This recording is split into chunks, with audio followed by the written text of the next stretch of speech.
It proved crucial in one of the biggest naval battles in history, the Battle of Midway. Luring the American aircraft carriers into a trap at the Aleutian Islands and occupying Midway was part of an overall barrier strategy to extend Japanese defensive perimeter and potentially capture Hawaii. When, at the start of the battle on June 4, 1942, Japanese aircraft took off from the decks of their aircraft carriers, American bombers, following a plan developed by the new U.S. Pacific Fleet commander, Admiral Chester Nimitz, bombed those aircraft carriers. The surviving aircraft simply had nowhere to return to, and more than 300 aircraft were lost.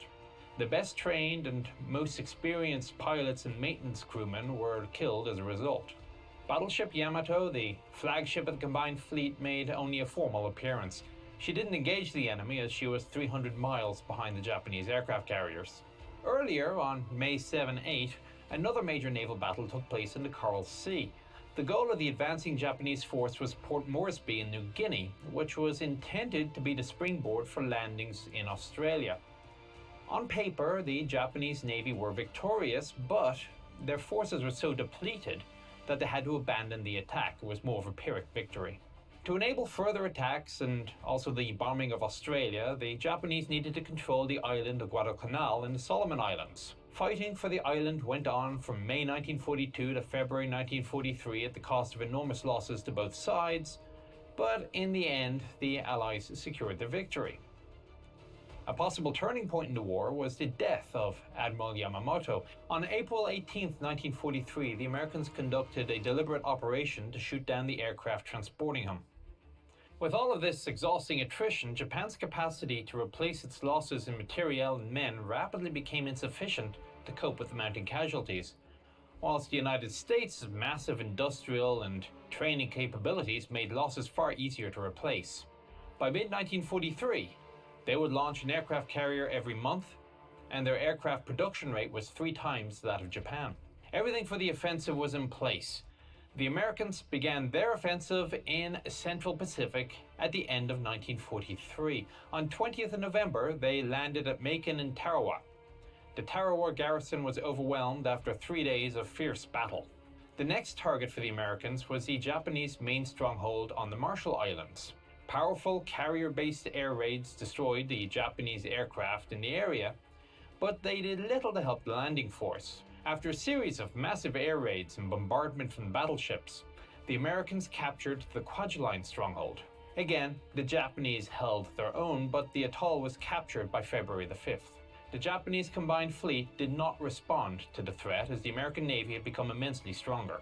The U.S. Pacific Fleet received new Essex-class aircraft carriers, more battleships armed with 16-inch guns, destroyers, and submarines. Threatened by the American advance in the central part of the Pacific, the combined fleet couldn't help the garrisons in New Guinea, on the Admiralty Islands, in New Ireland, or New Britain. From April 9, 1943 to February 14, 1944, the Japanese lost 33 ships, 25 destroyers, 5 light cruisers, 1 escort carrier, 1 seaplane carrier, and 1 battleship. Now all of the Japanese shipyards were slammed with damaged ships. Next was the Eniwetok Atoll, the largest of the Western Marshall Islands. Then followed the airstrike on Truk, which hosted some 350 Japanese aircraft, and it was also the anchorage of the combined fleet with 50 transports and escort ships in the harbour. Between the air attacks and surface ship attacks over the 2 days, the blow to the Japanese was about 300 warplanes destroyed, with the concurrent irreplaceable loss of experienced pilots. After the Japanese air threat was eliminated, planes and battleships went in to sink everything that was floating. The Japanese decided to keep their internal defense line passing through the Mariana Islands, Palau, and western Dutch New Guinea. They called it Operation Kun. Behind this line, they concentrated the forces in threatened areas, built new airfields, and pulled forward the combined fleet. With growing pressure from the American fleet and MacArthur, the plan was revised several times. The Japanese believed that the main blow would be delivered from New Guinea to Mindanao. It was there that they hoped to conduct the decisive battle. However, the advance of MacArthur to the north couldn't be contained. In May, he captured Sarmi and then Wakde, 120 miles north of Hollandia. This forced the Japanese to abandon Operation Kon. The A-Go plan was then to engage the American fleet instead, the decisive battle in the region of the Western Caroline Islands, where the Japanese Navy could count on the help of aircraft from the nearby island garrisons. The Battle of June 20th came to be known as the Battle of the Philippine Sea, nicknamed the Great Marianas Turkey Shoot by American aviators, whilst the Japanese, perhaps understandably, preferred to use their official designation of Operation A-Go instead. The Second Fleet of Vice Admiral Kurita was actively involved, being about 100 miles ahead of Ozawa's strike carriers. Battleships Yamato, Musashi, Kongo, and Haruna, with 7 heavy cruisers, formed the seemingly most powerful group of Japanese ships, although the big gun ships were supported only by 3 light aircraft carriers, Chitose, Chiyoda, and Zuihu. This pointed to its implied role as bait. However, the Americans didn't fall for it. They decided to bypass the option of attacking these strong battleships because, well, they had other tasks to perform. Nevertheless, it was here on 19th of June 1944 that Yamato first fired her main guns in anger. Although the incoming aircraft had been reported as Japanese, Yamato and her escorts turned to port and opened fire. The Yamato fired her 460mm shrapnel rounds at a range of about 16 miles. Musashi, on the other hand, turned out to be the only ship to get it right, and in time. She did not open fire. 4 Zero fighters were damaged. But this episode was only a small drop in the sea of the huge losses suffered by the Japanese carrier-based aircraft. The battleships had dodged their bullet for now. All of the American attacks were focused on the aircraft carriers. On June 22nd, the mobile fleet arrived at Okinawa for a splash and dash refueling, and on the 24th returned to Harishijima. In late June, both super battleships arrived in Kure. There, Yamato received 5 more triple 25mm anti-aircraft mounts and loaded an infantry regiment and materials for delivery to Okinawa. After one more reshuffling, the formation now consisted of Group A, 1st Battleship Division, Yamato and Musashi, 4th and 7th Heavy Cruiser Divisions, 8 vessels, Light Cruiser Noshiro, and escort, and Group B, Nagato and Kongo, Heavy Cruiser Mogami, Light Cruiser Yahagi, and Fleet Destroyers. After leaving Kure on July the 9th and arriving the next day at Okinawa, the group split up and Group A went to the rearward anchorage in Linga to rendezvous with the rest of the mobile fleet. On July 16th, the 1st Battleship Division anchored in Linga and stayed there for quite some time. For 3 months, the sister ships would practice together, forming a well-coordinated operational unit. On August 12, 1944, Captain Toshihara Hinoguchi assumed command of Musashi, and on October 15th, he was promoted to Rear Admiral. One of his first jobs was an emergency order concerning captured British dark grey paint from Singapore Maritime Arsenal. Within 1 day, Musashi was repainted. All of these activities were not for nothing, because soon the battleships would finally have a real job to do. The Americans were preparing to land at the Philippines, and this time the Japanese command was ready to go all in. So after all that, we've painted a bigger picture of the war with Japan, and we can now start on the biggest naval battle of the Second World War. Bear in mind that by the beginning of the war, Japan had one of the most powerful navies in the world, even if it had somehow been built in violation of international treaties. But nevertheless, it was a testimony to the pace of industrial development in Japan, and it was partly the reason for the flourishing of militaristic ideas amongst the ruling elite. After all, if you're holding a hammer, the problems all start to look a lot like nails. The rapid offensive of the Japanese troops in the Pacific Theater during the early stages of the war was largely the work of the Imperial Navy, which was the undisputed ruler of the seas, at least until late 1942. However, the United States and the Allies were able to seize the initiative at sea and, with a series of powerful blows, reduce the Japanese fleet. The autumn of '44 saw perhaps the last fatal blow delivered to the Japanese Navy. The Battle of Leyte Gulf, or in Japan, Operation Shogo, was undoubtedly the pinnacle of the Pacific Maritime War.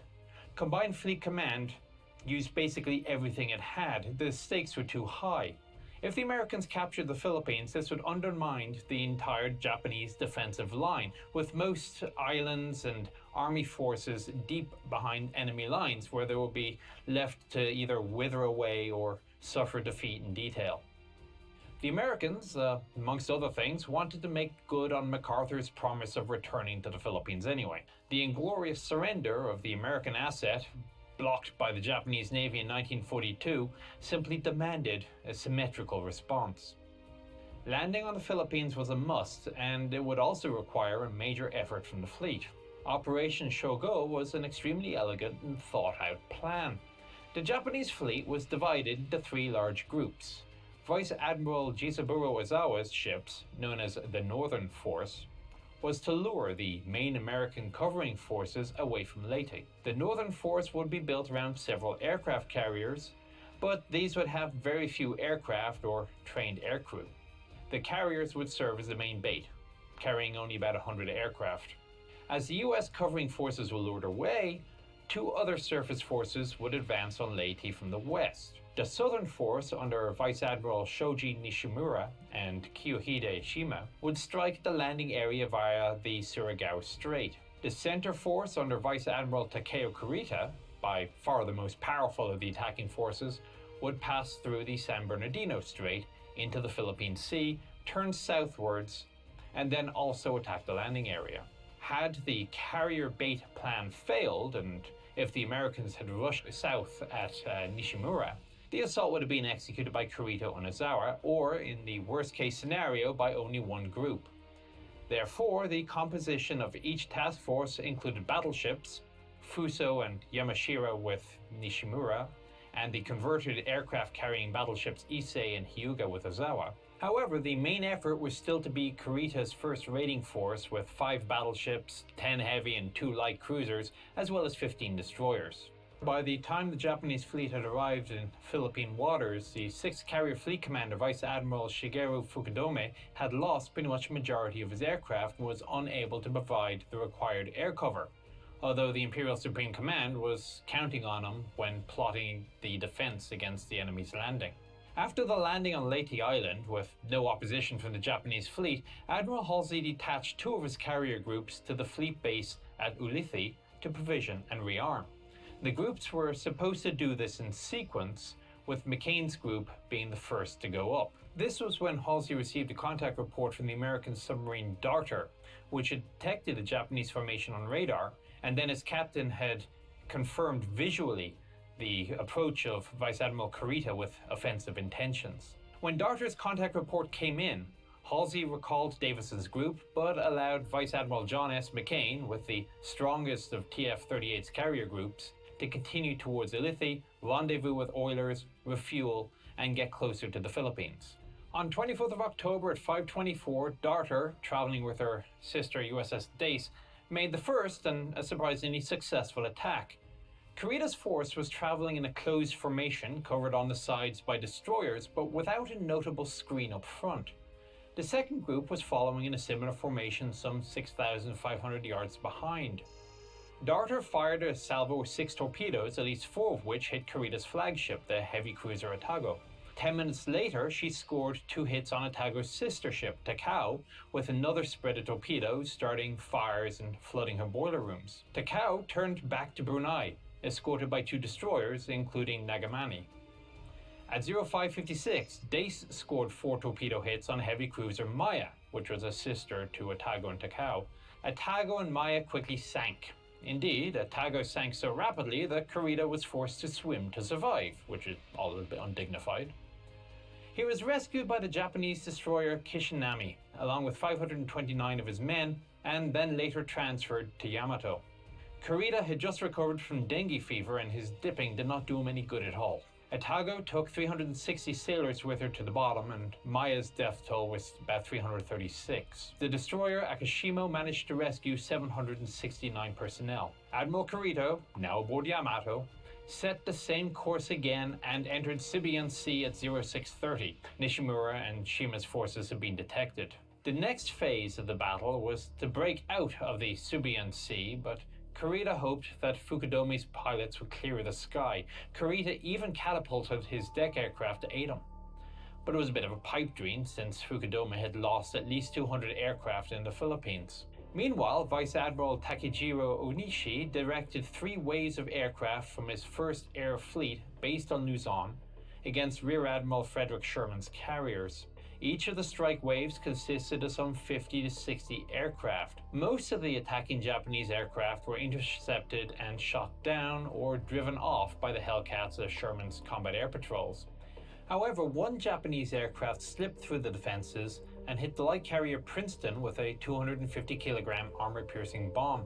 The resulting explosion caused a severe fire in Princeton's hangar, and her emergency sprinkler system failed to operate.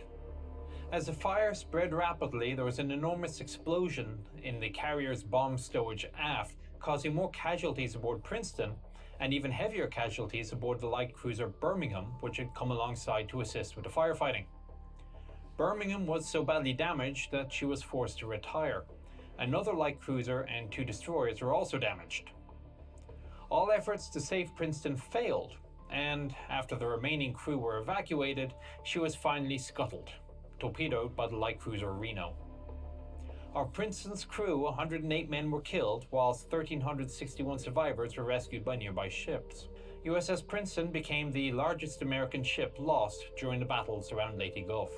Although the light aircraft carrier was sunk, most of the Japanese aircraft were destroyed, which left few to cover Kurita's ships. Therefore, when Kurita turned to the east, he was to suffer 5 air attacks from Task Force 38 with no air cover at all. The attacks began late in the morning and lasted until almost the evening, comprising about 259 aircraft. The attacks were focused on Musashi, who received 13 torpedo hits port side and 7 starboard, 10 bomb hits starboard and 7 port side, not counting 18 near misses. When the crippled Musashi fell behind, heavy cruiser Tone stayed behind with her before being replaced by the destroyers Kirishimo and Hamikaze.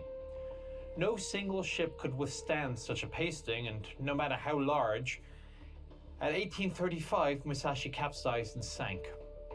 Of the 2,279 crew members, 991 died. At 1330, 2 bombs hit Yamato. The hit to the port bow turned out to be serious. She shipped some 2,000 tons of water and started listing, but damage control parties managed to right her. At 1420, Nagato received 2 direct hits. One to the first boiler compartment port side, which slowed her down, disabled the 4th turret and destroyed 4 midships guns. The second hit took out crew quarters. It took almost an hour to repair the boiler, during which time her speed was restricted to about 21 knots. At 1338, heavy cruiser Tona received 2 small bombs and another 2 exploded nearby. None of that affected her combat capability.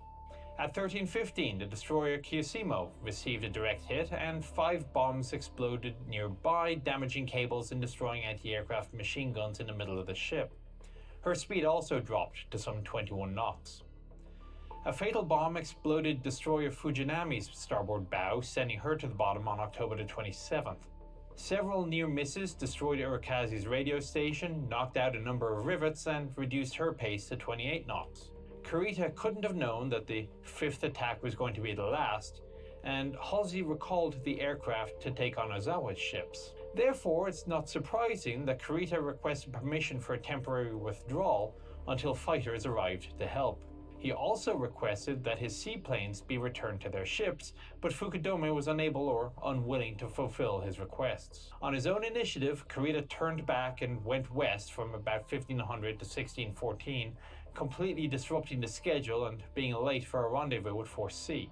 Nevertheless, he turned back and passed the San Bernardino Strait at night. Kurita expected to engage Task Force 38 at dawn on October 25th.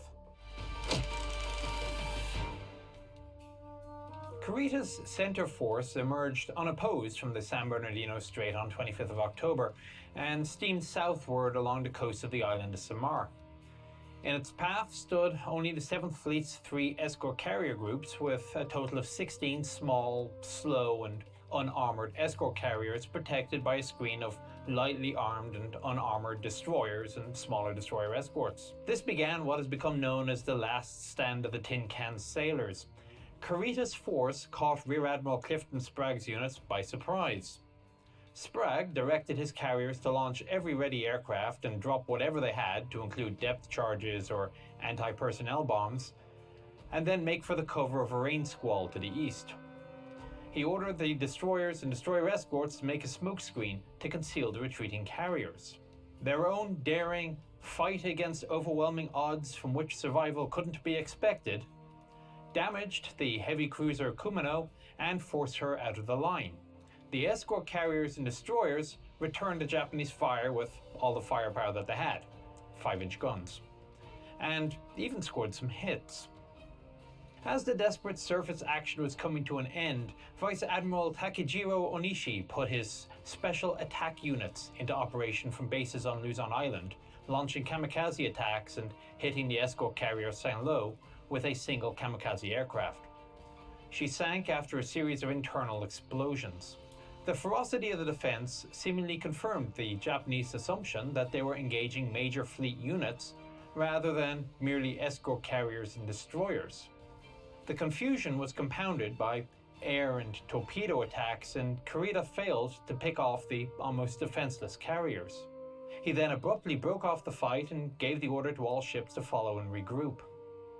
Now, although generally speaking Kurita didn't lead the greatest battle to begin with, his decision to retreat was quite reasonable given what he knew.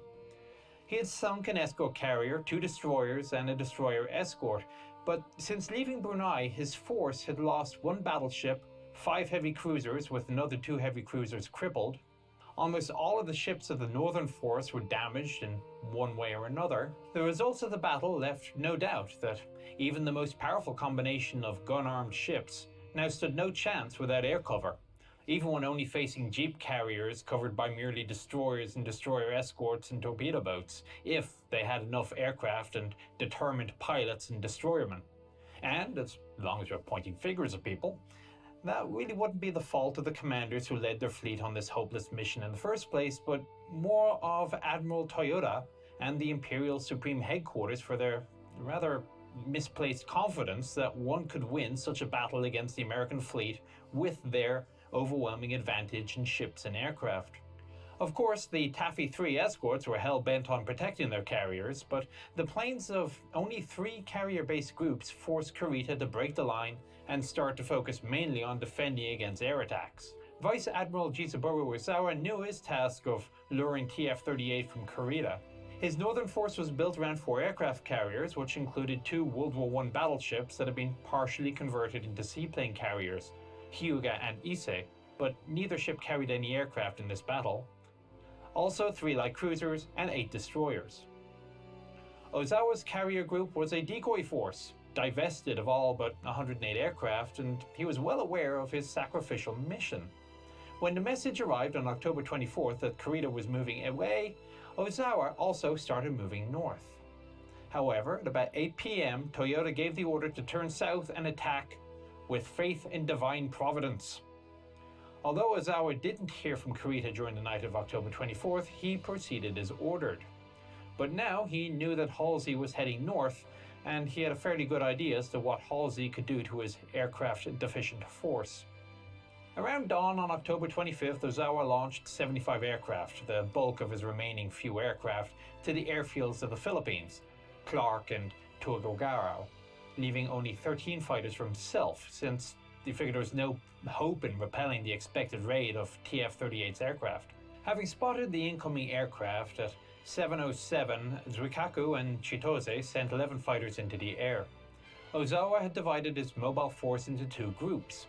Group 5 consisted of the fleet carrier Zuikaku and light aircraft carrier Zuiho, covered by the battleship-cum aircraft carrier Issei, light cruisers Oyodo and Tama, destroyers Hatsuzuki, Wakatsuki, Akikuki, and Kuva. It was followed by Group 6, the light carriers Chitose and Toyoda, the non-aircraft carrying converted battleship Hyuga, light cruiser Isuzu, and destroyers Kiri, Shimotsuki, Tsuti, and Maki. American aircraft also attacked in several waves. The first, consisting of about 80 aircraft, appeared off the starboard bow of Group 5. The second, of about 50 aircraft, passed between the 2 groups and then launched a starboard attack on Group 6. Attacking aircraft started then coming in from all directions. Zuikaku was immediately hit by a torpedo and started listing to port, losing speed and dropping out of battle.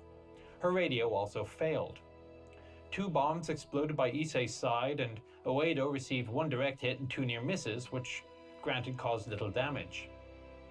Akatsuki received a direct hit at 0750, caught fire, exploded at 756 and sank.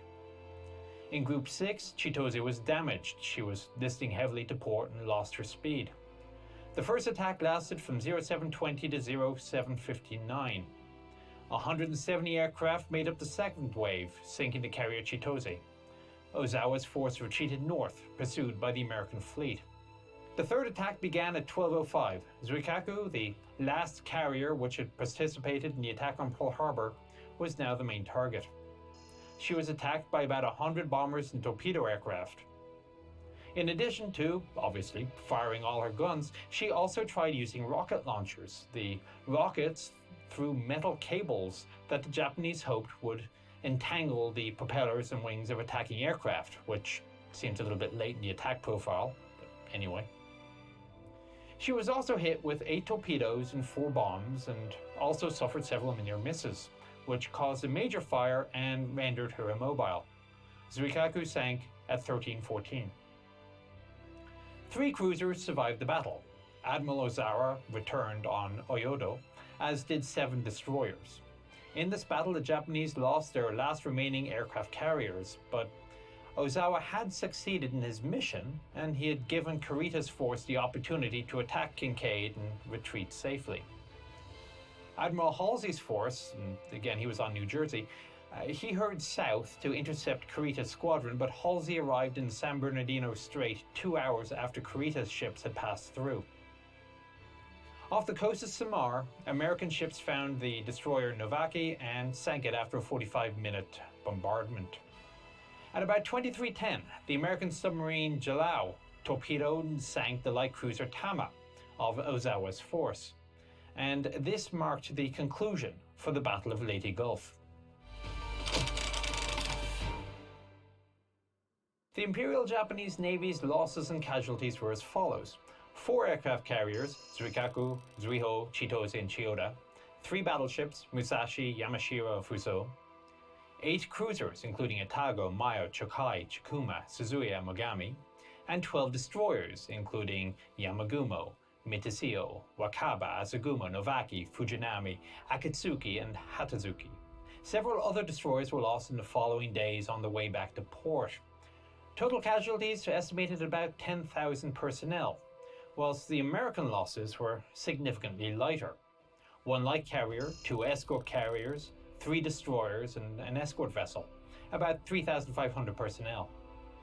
During the battle, the American Navy did make a number of mistakes. They misjudged the strength of the Southern Force. They incorrectly estimated the losses sustained by Kurita in the Sibuyan Sea, and they had left the San Bernardino Strait open. However, they were so superior in strength and numbers that these errors had no meaningful impact on the course of the battle. On the other hand, the Japanese command also acted somewhat questionably. For example, the lack of coordinated actions by Shima and Nishimura and the withdrawal of Kurita from Samar. The battle demonstrated the Navy's inability to perform without air cover. After this battle, Japan wouldn't plan any more major maritime operations. The United States managed to seize a bridgehead in the Philippines and launch an offensive deep into the archipelago, with their aircraft completely cutting off the supply lines of oil from Sumatra and Borneo to Japan. The battle had seen the first deployment of kamikaze aircraft, which had proven effective. After this crushing defeat, Japan effectively no longer had a navy. Part of the surviving ships of the combined fleet went to the Bay of Brunei and then to Linga Roads in Singapore, where there was plenty of fuel but little ammunition.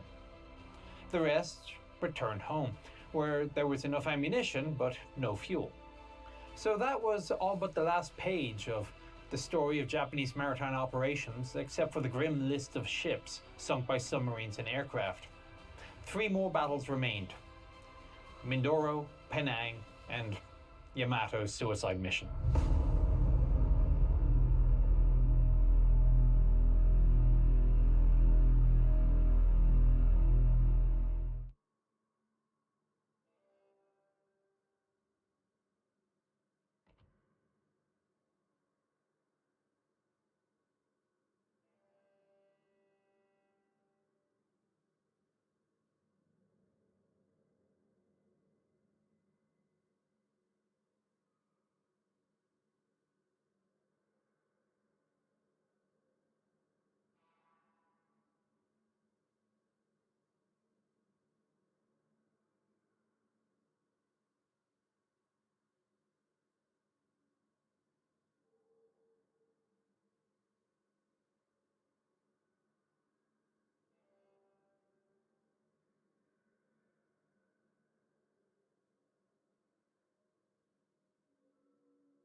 Enemy force detected.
Action stations.